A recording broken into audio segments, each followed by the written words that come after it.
After nearly a decade away from the metal scene, Darkane is back. But is the metal world ready for their Inhuman Spirits?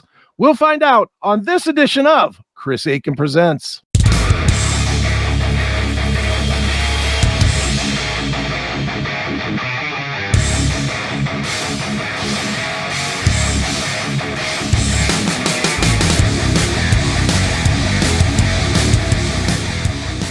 It is CHRIS Akin Presents, and I, of course, am CHRIS Akin, and today we are going to get a little bit heavy, folks. We are going to get to a band that I loved for a while, and I'll be perfectly honest, I thought they broke up because I hadn't heard anything for a very long time, but they are back, and as brutal as ever. The band, of course, is Darkane.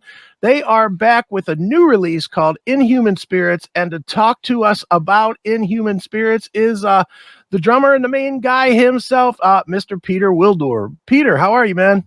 Doing great, thanks. Great. Thanks for having me on the show, man. Absolutely, man. Well, dude, as I said in the intro, I'll just ask the question. Where the hell have you been, man? 10 years. 10 years since Sinister Supremacy? Yeah, it's nine years since Sinister Supremacy. So it's been way too long, actually. It's been. No, but I think that the reason is, it's nothing fancy, nothing cool about it. It's more like I work as a teacher, and I had to, so I basically study. I work full time. And I had 3.5 years, so where I actually studied, because my background is actually machine engineering, so that's what I studied the first time when I studied, and then I had to have this kind of license, teacher's license. So I studied at the university. So I worked full time and studied at 75% pace at the university for 3.5 years. So that was kind of demanding, right? So study maths again, and mathematics and some pedagogical stuff and stuff like that. But so that was the main reason. And then we had some, there's been some changes in the families and stuff like that for some members in the band. And then also I actually had some doubts whether I wanted to pursue playing, metal drums or maybe drums at all. So I guess I just I am the reason.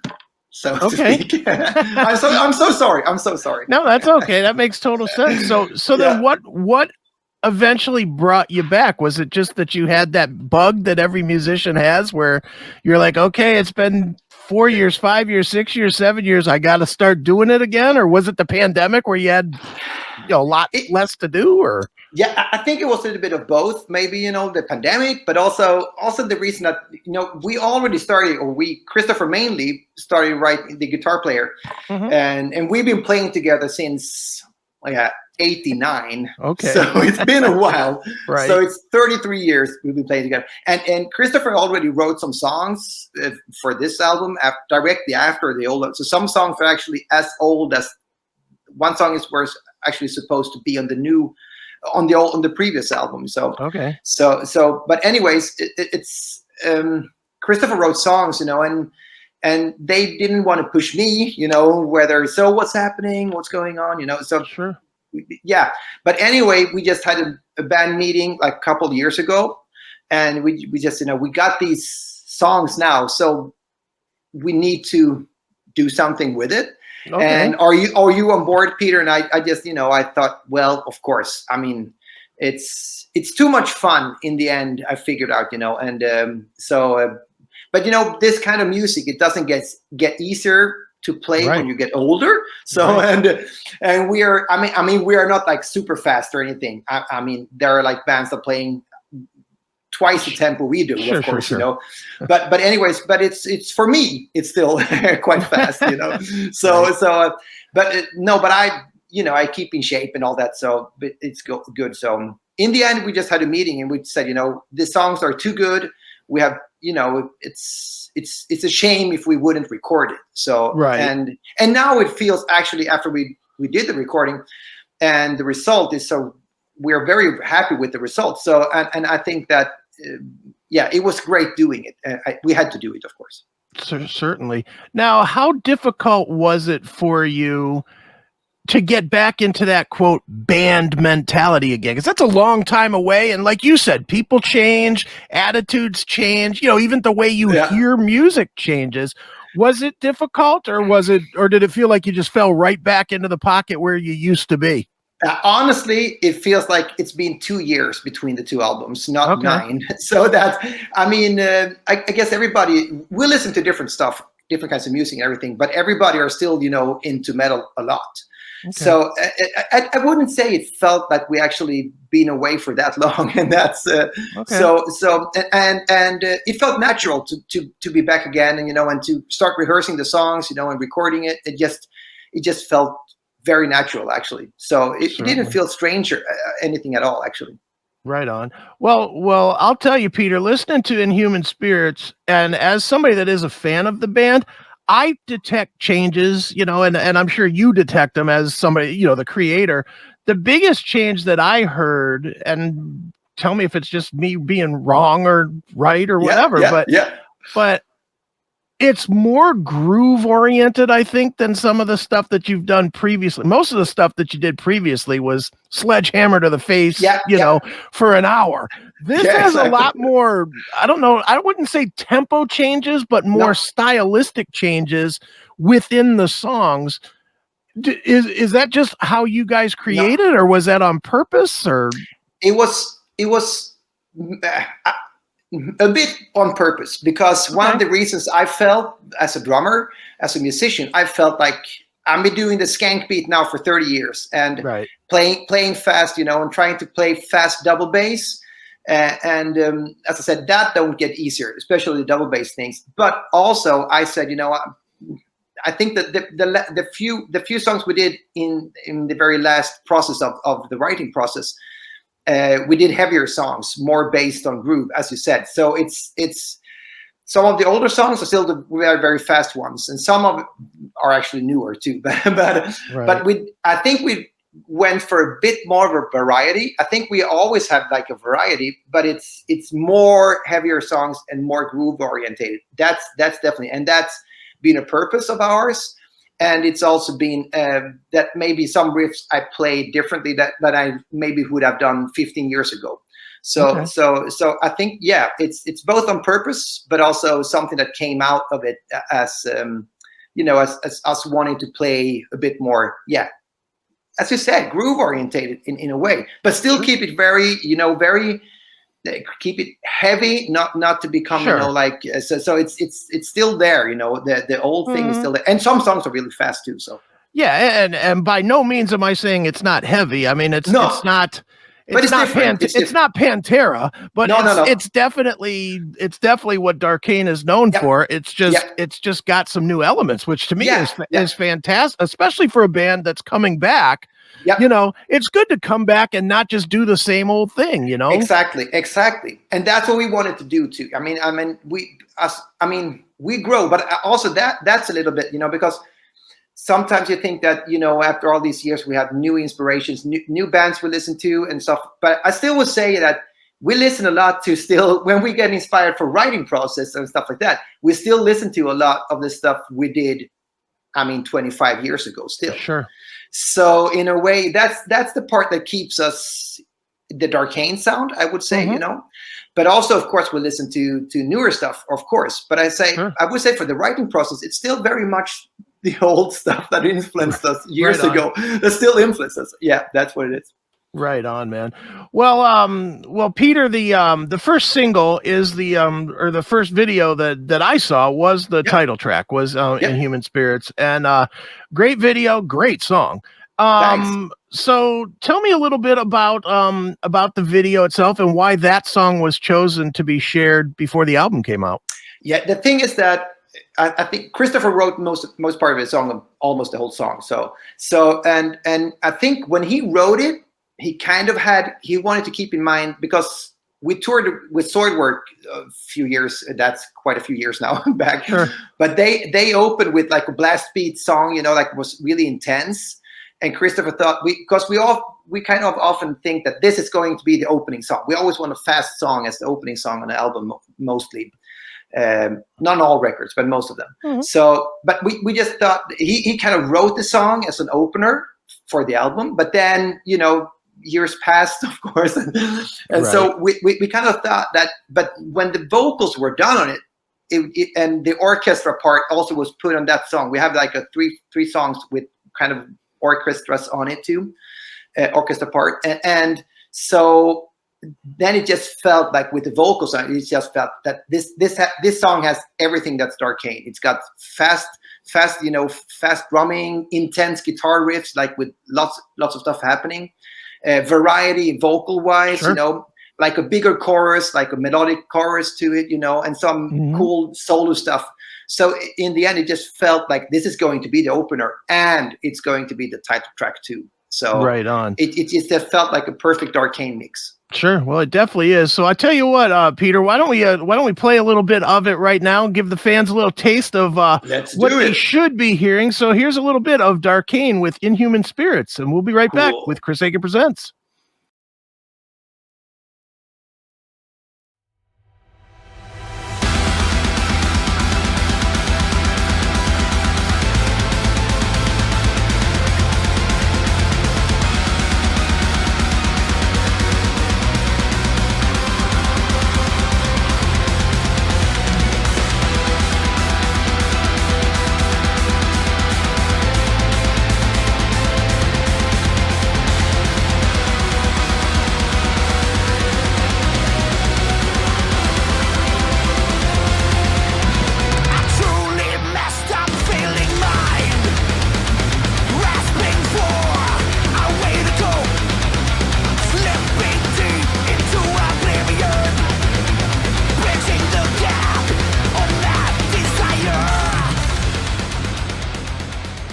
That was Inhuman Spirits. It's Darkane right here on CHRIS AKIN Presents. Great stuff, man. Love the track. Like I told you before, man, it's really good stuff. Thanks. Thanks.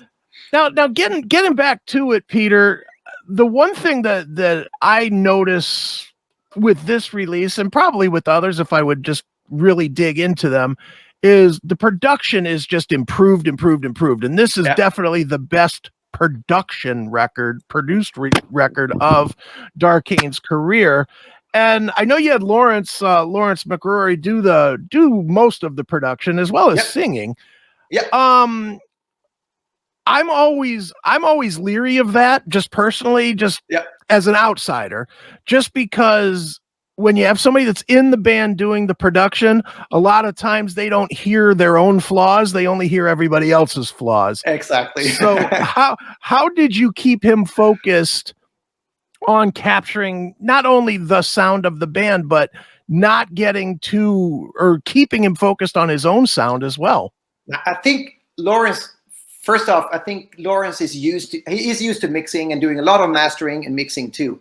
And that's actually how we got in contact with Lawrence back in '98 when he sang on our debut album, Rusted, because he was the studio assistant in the studio where Daniel Bergstrand, who did the first albums with us.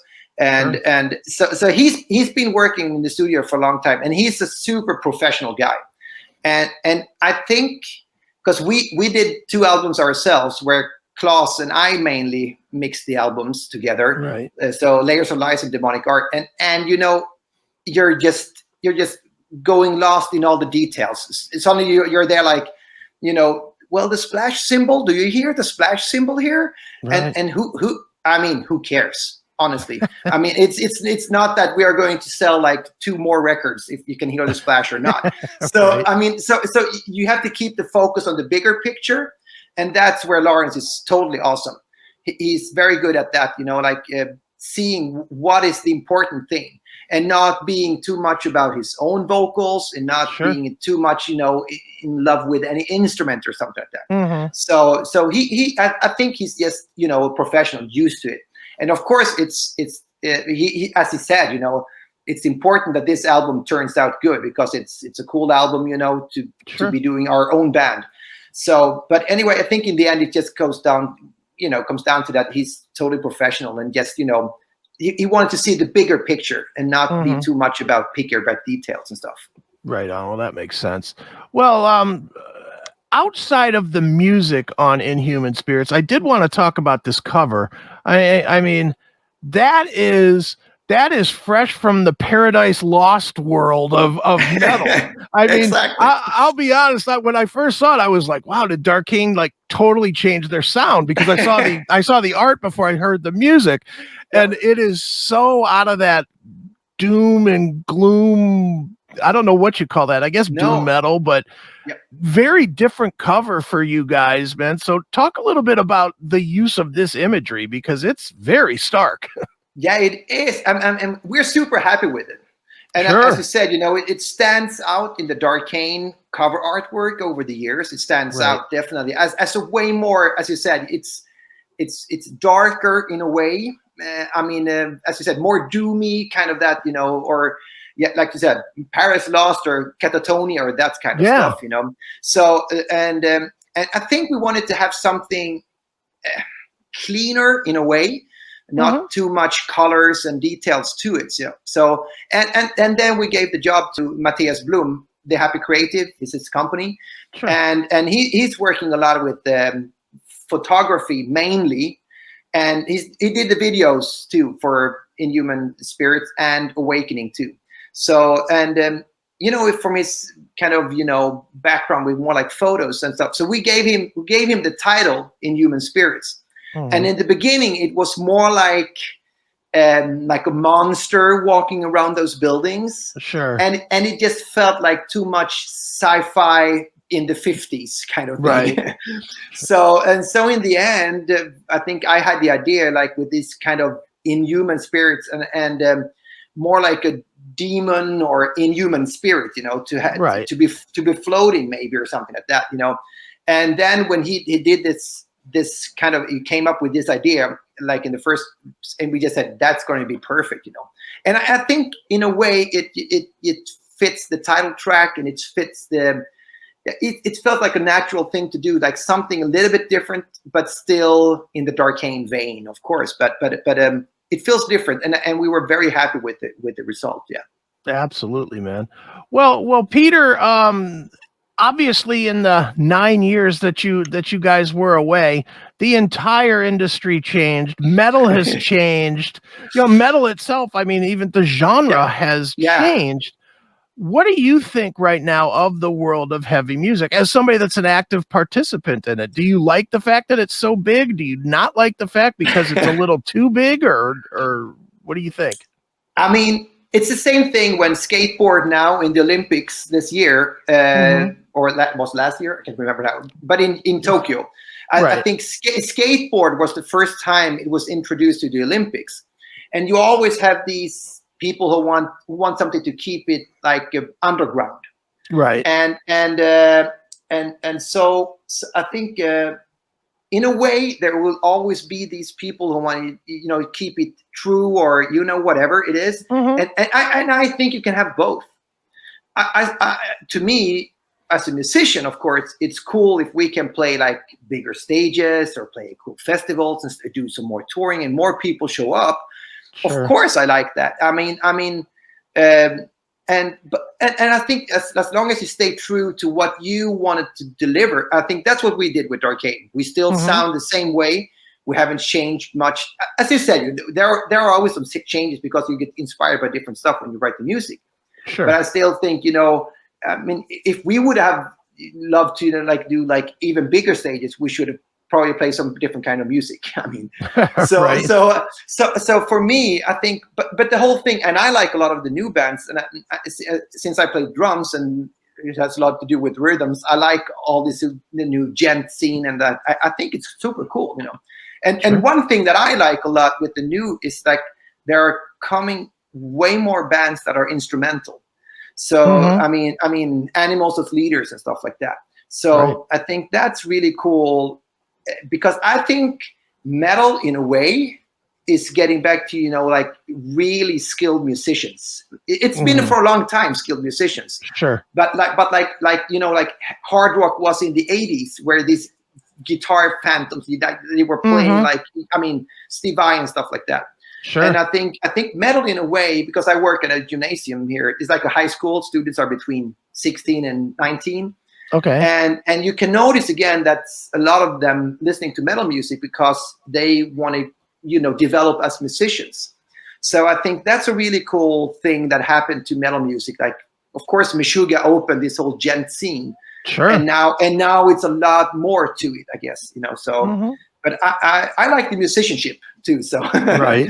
Sure. So as a musician, so I think that's really cool that metal is still, you still have the totally brutal side of music where they recorded like we did 30 years ago, and still what you keep that like old school death metal recordings. And you also have this super polished productions with super skilled musicians, and I just think it's cool.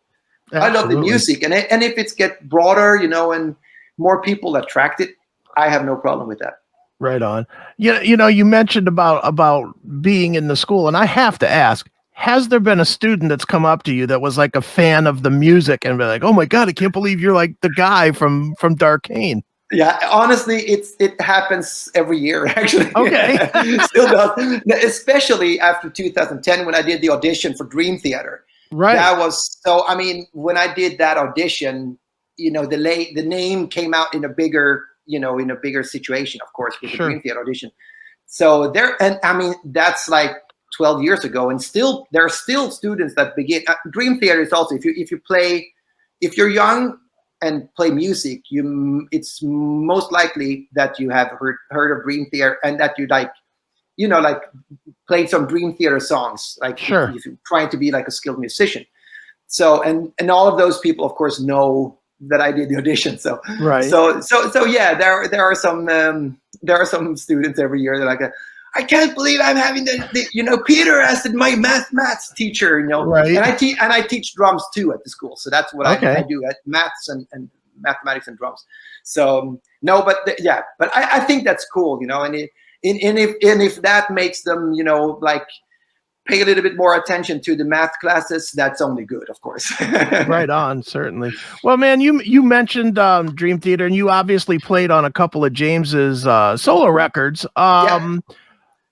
Just really doesn't have anything to do with you. I'm just curious, you know, as somebody that knows him, what was your thought when you saw that he won a Grammy Award? Yeah, I mean, it's kind of crazy, isn't it? I mean, and for me, I mean, with the whole Dream Theater thing too, you know, it's like I couldn't really grasp, you know, because I was like, well, I guess they're a big band. I mean, they are a big band. Oh yeah. So and that kind of and I mean, another thing that happened also is like, you know, because we are like at the level where we are with Darkane, of course, you know. Sure. But then like Dirk Verburen, for example, you know, who I know very well, the drummer who used to play with Soilwork, and before that also in Scarf, you know, I've known him for almost 25 years now. Right. And then he got the gig with Megadeth. Right. And, you know, and they were also at the Grammy Awards, you know. So it feels like it's just a little tiny bit between where Darkane is, you know, and those bigger bands, but still the step is huge. I mean, for Darkane to become that big, that would be a huge step. But as a musician, it's not that big, you know. So, and that's the same thing when you meet like your idols, my musical idols. When you meet them at festivals and stuff like that, it just feels weird, you know. I've even toured with, you know, Devin Townsend when Strapping Young Lad, when Gene Hoglan was on drums, you know, to be sharing the tour bus with them for a few weeks. I mean, that alone is just cool to be on the same tour bus, you know. Right on. Yeah, you know, and as a drummer too, I just have to think that you look out and you just see these guys coming from out of nowhere. It's to me, drumming now is what guitars were in the 80s. Exactly. You know, I mean, you see some of these guys, the Tim Youngs of the world or the Gene Hoglans of the world. And I mean, you even look at guys like Dave Lombardo and you're like, okay, not as good as the new crowd. And I'm not, believe me, I'm a Slayer guy. I love Dave Lombardo, but but it's like Dave Lombardo would not be able to do what Tim Young does. It's crazy. A different school. It's different school. Yeah. And I think, as you said, I actually discussed it with some teachers at the school. Even though they don't play the drums, they very often watch drum videos on YouTube because I think it's also a way of drums. You can actually understand that this is really complicated to do. You don't have to be a musician. Even my parents can understand, like this is probably not easy to play on drums, is it? And no, you're right, it's not. So I think that in a way, I think it's very true that the drum community has become what guitar playing was in the 80s. I think that's very true. And when this new breed of metal drummers, like Matt Garska, who plays with Animals as leader, Alex Rudinger, and Sebastian Lancer, there are some, it's just insane what not only for speed and metal drumming, but all the polyrhythmic stuff they know. It's just a new level, for me, it's the same thing when I heard the Death album Human in 1991 for the first time, and Sean Reynard played drums on it, and it blew me away, and the rest of the metal world too, of course, because nobody had really played that well on a metal album, not death metal or thrash metal. So I think that's what's happening again. It's all these totally, awesome musicians, and it's not few of them. There are so many, right? So, and I think it's good for me. Like, I'm the old school guy more, and then growing up with Lombardi and stuff like that, So I think but I think it's very cool because it also makes me want to push my drumming a bit, Right, and that goes for everybody in the band, of course. Sure. Do you think with the way that drumming has just, the skill level of drumming has increased over the years, do you think at some point there's not going to be room for the Phil Rudds of the world that just kind of, they may not be the fastest and play the most notes, but they have that incredible swing and that incredible feel that's all their own. Do you think that ever goes away because of the technical, or is there always going to be room for that? I think it's always going to be room for that. I think definitely, the Phil Rudds is going to be there in the future too. I'm quite positive with that. And also, you have to. There are also a lot of metalheads, that don't like that kind of music. Like, they don't like this. It's just a bunch of show off, musicians. I want to have like straightforward, like old school death metal, and that's what and they like it when it's and some people mix that also, like when some people think that when it's sloppy, that's what makes it groove. I do not think that's right. Groove is one thing. Playing sloppy, if you like that, that's another thing. But I don't think because it's always this discussion in drumming community, especially like, well, if you're playing to a click track, you can't groove. No, if you can't play to a click track, you can't groove. But if you know how to groove to a click track, you will groove. Most of the music today is played to a click track, both in the studio and even live today. Right. And also the groovy bands. They're really groovy stuff, So no, I think there would always be people who will be more attracted to the bit simpler stuff, technically wise, but that has a groove to it, Sure. But today also with the drumming community, there are so many drummers, out there who are extremely technical and they know so much about rhythm, and they still have this, like Steve Gadd grooves that you just dream of, Right. So in a way, I think. But there will be a place for everything, I think. Yeah. Absolutely, man. Well, there's definitely a place for the new Darkane release, Inhuman Spirits. Cool. It is a fantastic release, and we've got the socials and stuff and the website scrolling on the bottom, so everybody should go there and check out Darkane. And I'll tell you what, Peter, I think what the best way to wrap this one up is to give people a taste of the other video, Awakening. Yeah. So to do that, why don't you tell me a little bit about the song, and we'll wrap with that. I think this song is really, it's if you're a Darkane fan for many years, this is going to be standing out like a really heavy track with growling vocals, like deep growling vocals, and it just shows the variety again of Lauren's vocal skills. I think this is a very cool track, and it stands out a bit on the album too, but it's still Darkane. I love the track. All right, well, let's check it out right now. Here's a little bit of the video for Awakening. It's Darkane, and this has been CHRIS AKIN Presents.